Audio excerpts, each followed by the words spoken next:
Scots Gaelic, Hatcheen Fall. Here's a song that takes us back in history a while. Back to the Highlands of Scotland in the year of 1746, I believe. Yes, it was the morning of April 16th of that year. It was a Wednesday morning. There's the memory for you.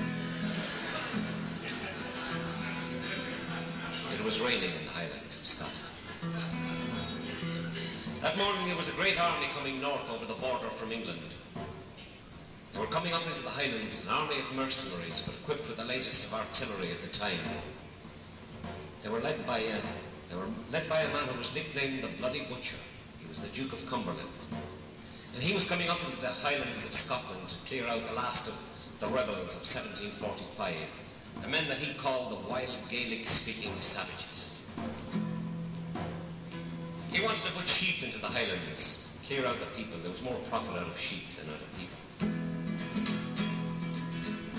It was a very different army came down to meet him that morning. The clansmen of Scotland. There was no mercenaries with them. There was father fighting beside son and brother beside brother. And they were armed only with the dirks and the great claymores, the great broadswords they carried. And they had a piper. They had music with them. A piper was with each clan to give them courage, to strike fear into the heart of the enemy. They were led that morning by Prince Charles Stuart, known as Bonnie Prince Charlie, and they met the English on Culloden's Moor. They were no match for the artillery.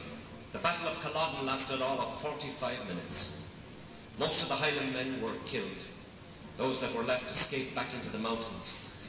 Some escaped over the sea to the Western Isles, and some further west to a land that was to become known as New Scotland, Nova Scotia, where the language lives on to this day, and the music and the pipers still play the Pibroch, a lament for those that were killed.